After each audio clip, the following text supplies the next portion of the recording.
கூட தேவ செய்திக்குள்ள நாம் கடந்து செல்வோம். சகோதரர் ஜோசப் சேகராஜ் அவர்களை தேவ செய்தி அளிக்குமாறு அன்போடு கேட்டுக்கொள்கிறேன்.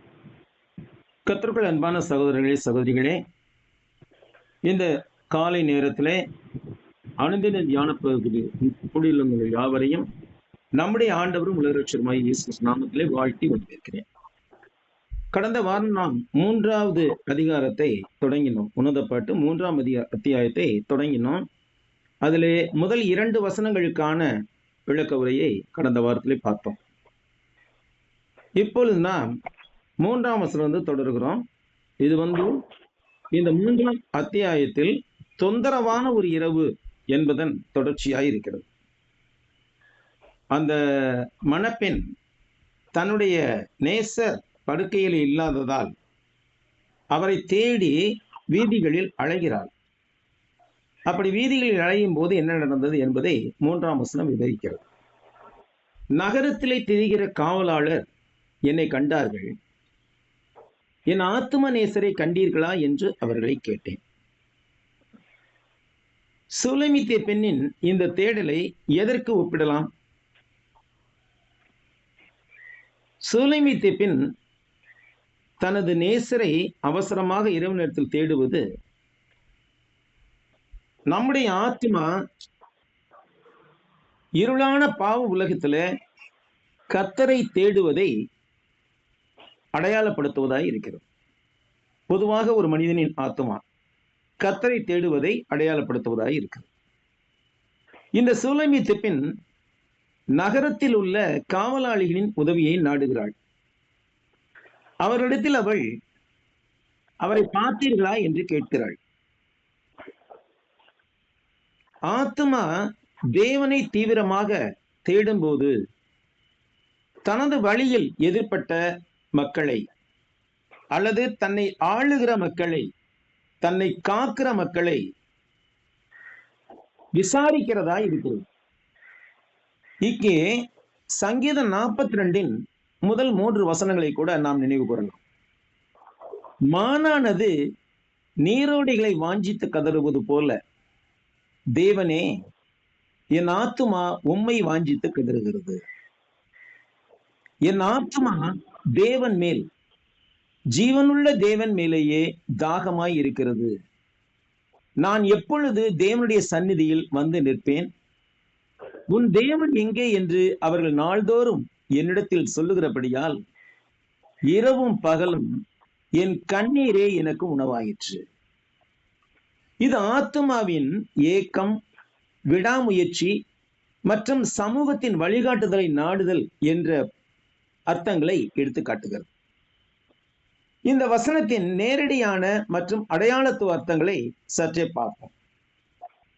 நேரடி மற்றும் அடையாளத்துவ அர்த்தங்கள் என்னவென்று பார்க்கும்போது, முதலில் நேரடியான அர்த்தம். இந்த வசனம் இரவில் படுக்கையிலிருந்து எழுந்து தன் நேசரை தேடி வீதிகளில் திரியும் ஒரு பெண்ணை விவரிக்கிறது. அவள் தன் நேசரை கண்டுபிடிக்கும் வரை தெருக்களில் அலைந்து திரிகிறாள். அவள் அவரை தீவிரமாக தேடுவதாக சித்தரிக்கப்படுகிறாள்.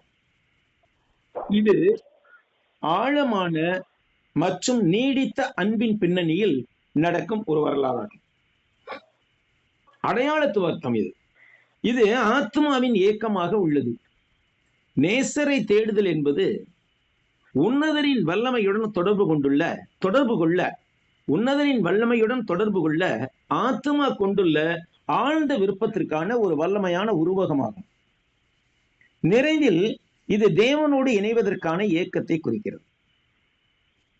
இவ்வசனத்தின் மற்ற முக்கிய கருத்துக்கள் என்னவென்று பார்க்கும்போது, முதலாவது அன்பில் விடாமுயற்சி. அந்த பெண் சுறுசுறுப்பாக மற்றும் தொடர்ச்சியாக தன் நேசரை தேடுகிறாள். இந்த தேடலானது நேசத்தில் அல்லது ஆன்மீக பயணத்தில் உண்மையிலே மதிப்புமிக்கதை தேடுவதில் விடாமுயற்சியுடன் நாம் செயல்படுவதன் முக்கியத்துவத்தை விளக்குகிறது. இதனுடைய சமூகத்தின் பங்கு என்னவென்று பார்க்கும்போது, காவலாளிகள் சமூகத்தை பிரதிநிதித்துவப்படுத்துகிறார்கள். இவர்கள் அன்பு மற்றும் நம்பிக்கையின் பயணத்தில் வழிகாட்டுதலையும் ஆதரவையும் வழங்கக்கூடிய அதிகார பதவிகளில் இருப்பவர்கள். இப்ப சபையை எடுத்துக்கொண்டோமானால் மூப்பர்கள், போதகர்கள், ஊழியக்காரர்கள், உதவிக்காரர்கள் ஆகியோரை குறிப்பிடலாம். அந்த பெண் அவர்களிடம் கேட்கும் கேள்வியானது மற்றவர்களிடமிருந்து உதவி மற்றும் ஞானத்தை கேட்பதன் முக்கியத்துவத்தை எடுத்து காட்டுகிறது.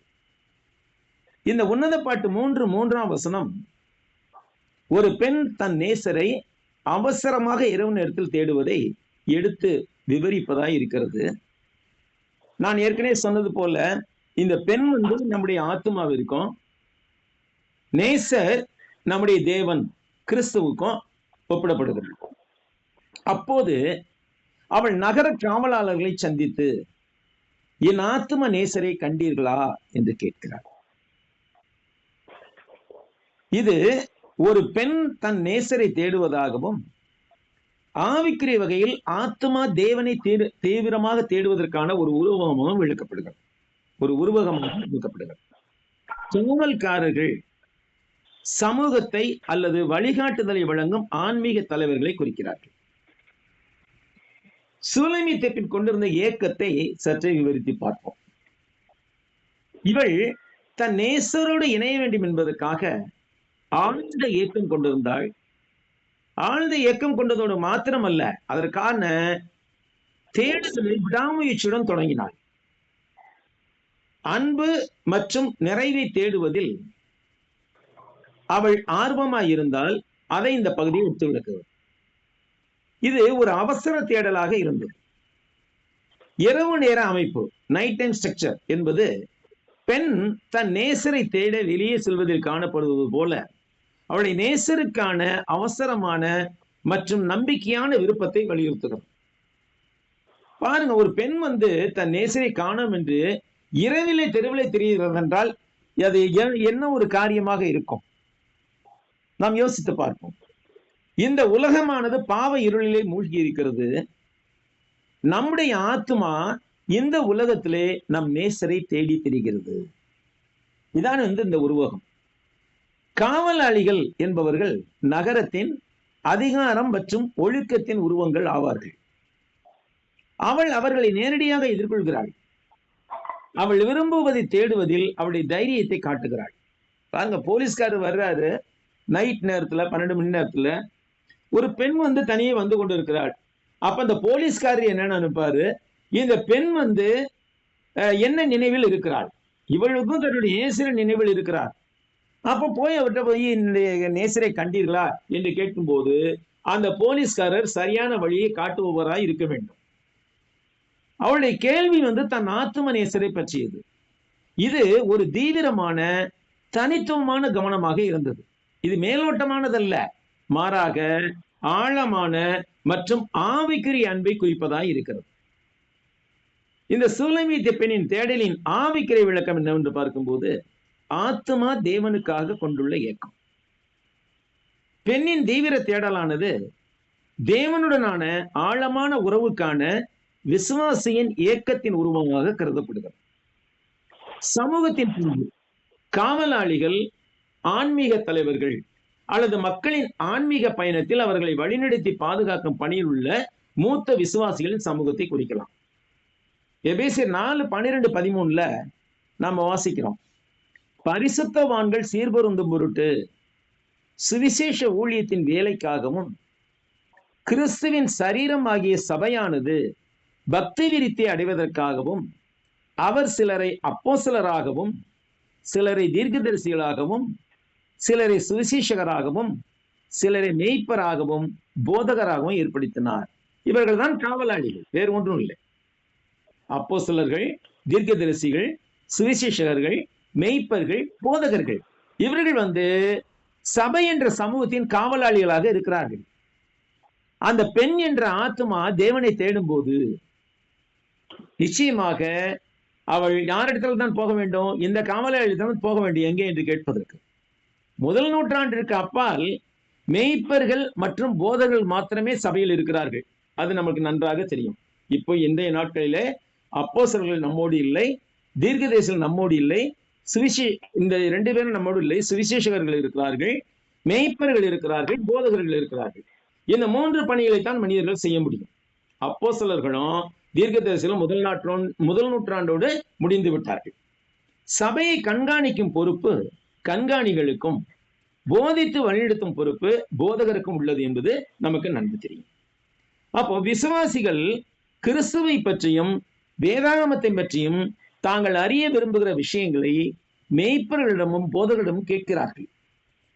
சபையை காவல் செய்கிறவர்கள் விசுவாசிகளின் வினாக்களுக்கு விடையளிக்கும் கடமையை கொண்டுள்ளார்கள்.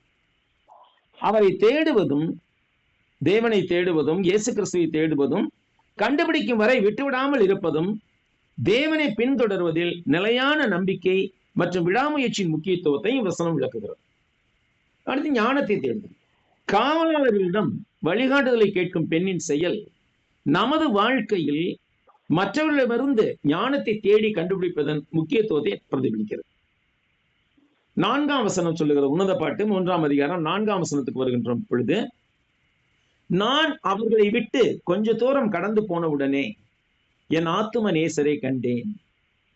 அவரை நான் என் தாயின் வீட்டிலும் என்னை பெற்றவளின் வீட்டிலும் என்னை பெற்றவளின் அறையிலும் கொண்டு வந்து விடுமட்டும் விடாமல் பற்றி கொண்டேன்.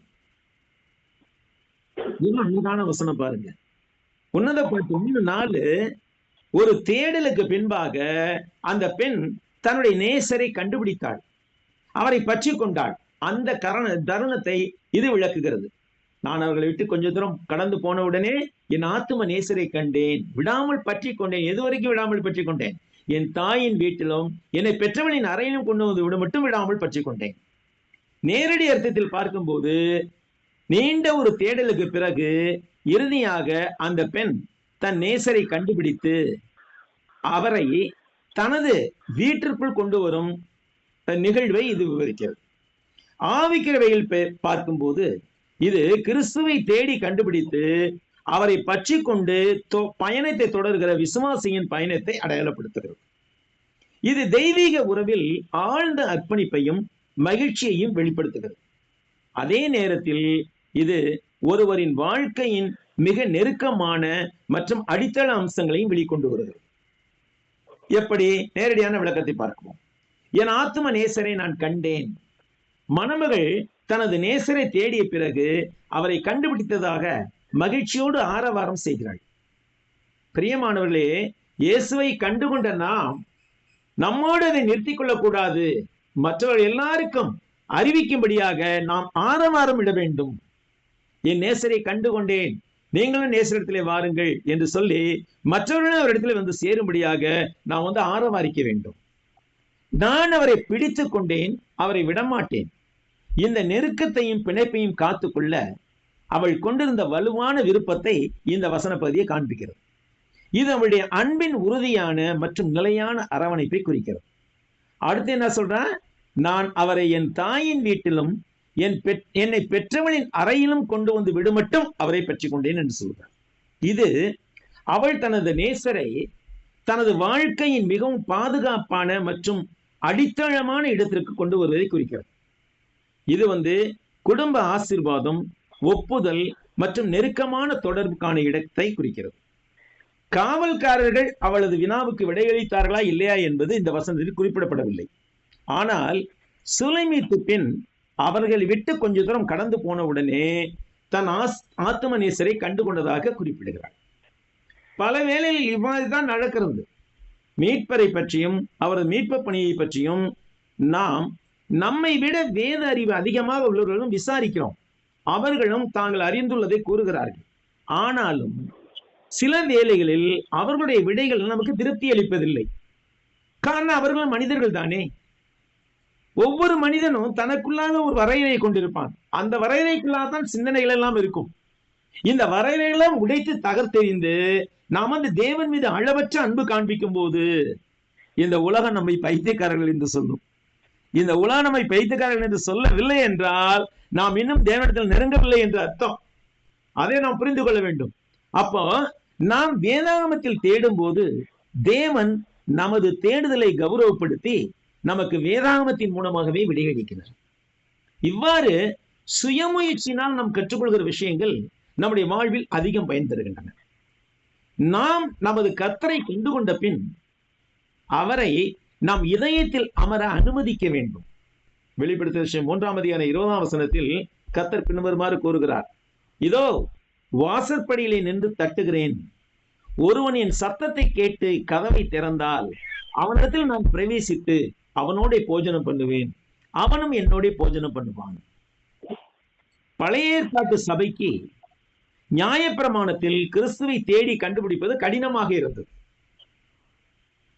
அவர்களின் காவலாளிகளான பிரதான ஆசாரியர்களும் மற்ற ஆசாரியர்களும் வேத பாரகர்களும் அவரை தேடியவர்களுக்கு அவரை மிகவும் அரிதாகவே காண்பிக்க முடிந்தது. ஏனென்றால் அது இரவு மற்றும் குளிர்காலத்தை போல கடினமான வேலைகளாய் இருந்தது.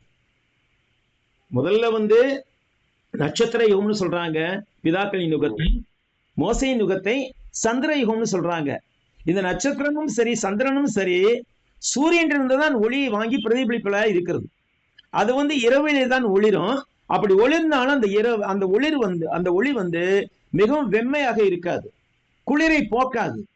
அதாவது நான் சொல்லுகிறேன், ஆவிக்குரியத்துல பார்க்கும்போது அறியாமை என்ற இரவையும் அறியாமை என்ற குளிரையும் அந்த வெளிச்சம் போக்காது.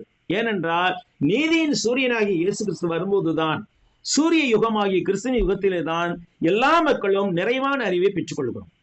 அப்ப இந்த பிதாக்களின் யுகத்திலையும் மோசையின் யுகத்திலையும் இருந்த பரிசுத்தவான்கள் இரவு மற்றும் குளிர்காலத்திலே தான் இருந்து கொண்டிருந்தார்கள். அப்ப அவர்களால ஆவிக்குரிய விஷயங்களில் அதிகமாக ஈடுபாடு கொள்ள முடியாது இருந்தது. ஆவிக்குரிய விஷயங்களில் நியாயப்பிரமாண போதவர்களுக்கே விஷயங்களை புரிந்து கொள்வதில் சிரமங்கள் இருந்தன. பாருங்க, நிக்கோதேமு வந்தார் இரவு வேளையில. வந்தபோது ஒருவன் மறுபடியும் பிறக்காவிட்டால் தேவனுடைய ராஜ்யத்தில் பிரவேசிக்க மாட்டான் என்று இயேசு கிறிஸ்து சொன்னார். அப்ப அந்த நியாயப்பிரமாண போதன் நியாயப்பிரமாணத்தை நன்கு அறிந்துக என்று சொன்னவன் என்ன கேள்வி கேட்டான்? நான் மறுபடியும் தாயினுடைய வெற்றிகளை புகுந்து திருப்பி பிறக்க முடியுமா? அப்ப மறுபடியும் பிறத்தல் என்றால் என்ன அர்த்தம் என்று கூட அந்த போதகனுக்கு தெரியவில்லை. இதற்கு நியாயப்பிரமாணத்தில் வல்லவனாய் இருந்தான் நிக்கோதேமு. ஆனாலும் கூட அவனுக்கு மறுபடியும் பிறத்தல் என்பது அர்த்தம் புரியவில்லை.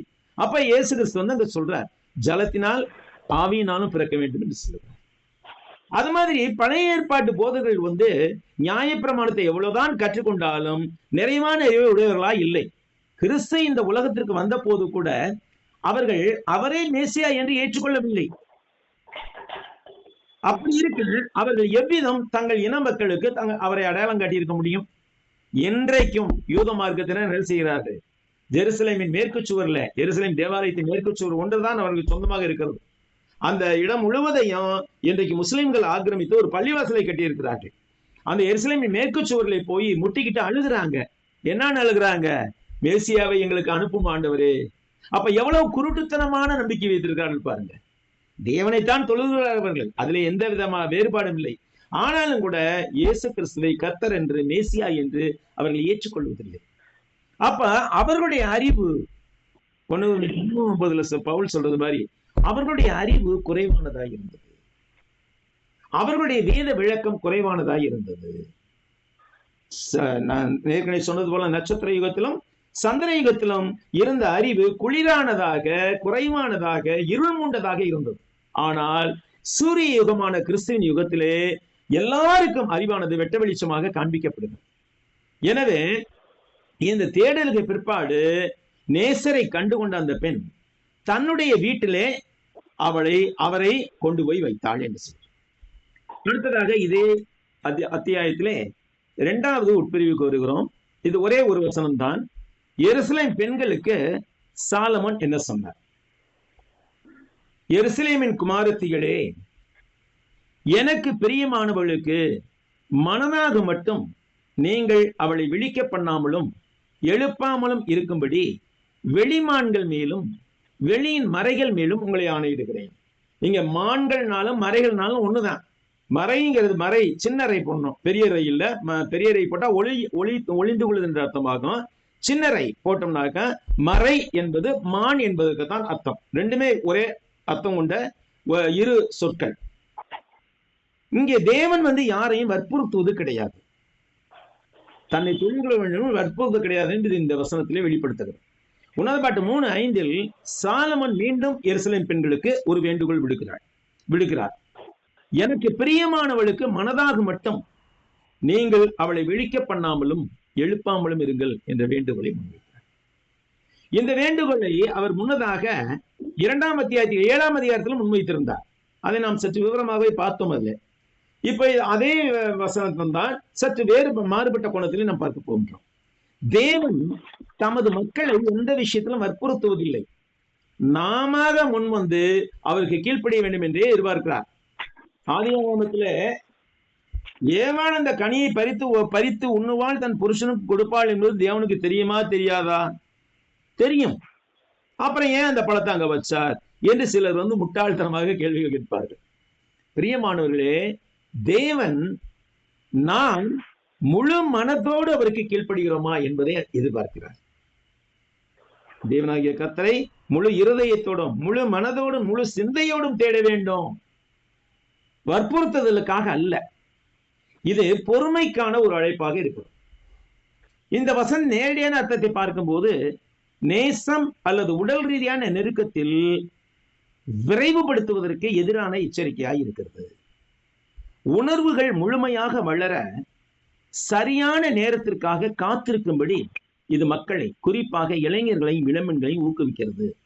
அந்த வசனத்தின் முந்தைய 2:7 விளக்கவர்களோடு நம்ம அதிகமாக பார்த்தோம். அதை குறித்து இளைஞர்களும் இளம்பெண்களும் எவ்வாறு இப்பொழுது சீரழிந்து போகிறார்கள், இந்த பால் உணர்வினாலே எவ்வளவு சீரழிவு நடக்கிறது என்பதை நாம் பார்த்தோம். இது முதிர்ச்சிக்கு முந்தைய காலத்திற்கு எதிரான எச்சரிக்கையாக உள்ளது. இது நேசம் மற்றும் பாலியல் உணர்வுகளை முன்கூட்டியே தூண்டி விடுவதற்கு எதிராக எச்சரிக்கிறது. ஒரு முறை இவ்வுணர்வு விழித்தெழுந்து விட்டால் பின்பு அந்த உணர்வு ஏற்படாமல் தவிர்த்தல் அல்லது அந்த உறவிலிருந்து பின்வாங்குதல் என்பது மிகவும் கடினம் என்பதையும் இந்த வசனத்தில் நாம் அறிகிறோம். இது சரியான நேரத்திற்காக காத்திருக்க வேண்டும் என்பதை வலியுறுத்துகிறது. நேசம் உட்பட எல்லாவற்றிற்கும் ஒரு நேரம் இருக்கிறது என்ற வேதாகம கருப்பொருளையும் தேவனின் நேரத்தை நம்புவதன் முக்கியத்துவத்தையும் பிரதிபலிக்கிறது. இந்த புத்தகத்தை எழுதிய சாலமோன் இதற்கு முந்தைய புத்தகமாக வேதாகமத்தில் உள்ள பிரசங்கி என்ற புத்தகத்தில் எழுதியுள்ள 2 வசனங்கள் இங்கே குறிப்பிடத்தக்கவையாக இருக்கின்றன. பிரசங்கி 3:1 சொல்லப்படுகிறது, ஒவ்வொன்றிற்கும் ஒரு காலம் உண்டு, வானத்தின் கீழ் இருக்கிற ஒவ்வொரு காரியத்திற்கும் ஒரு சமயம் உண்டு.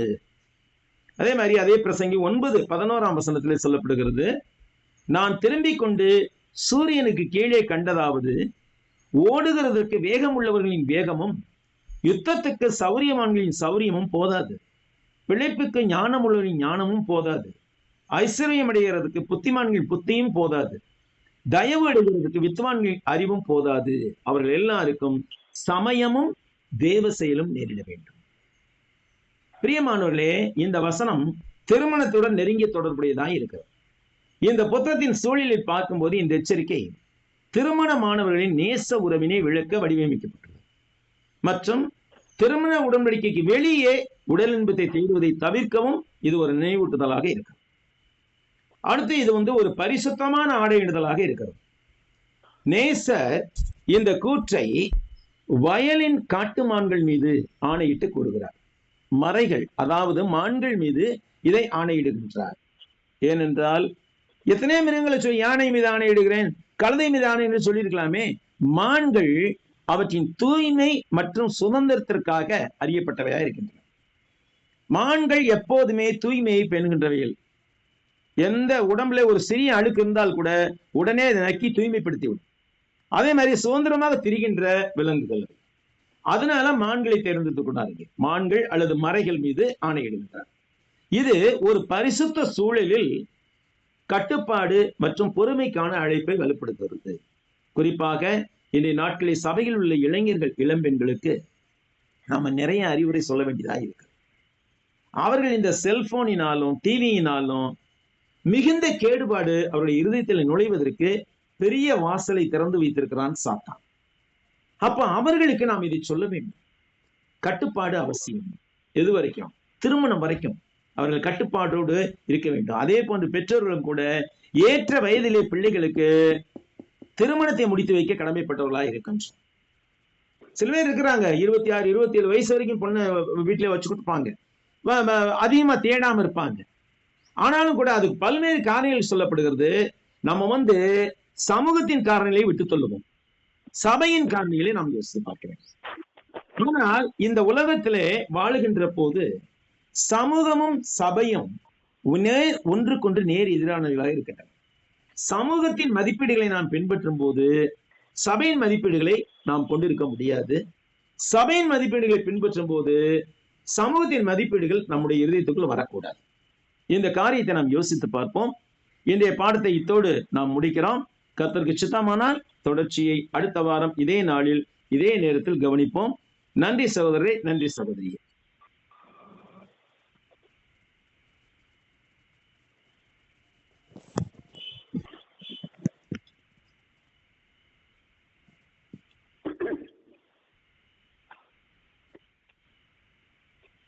சத்யா,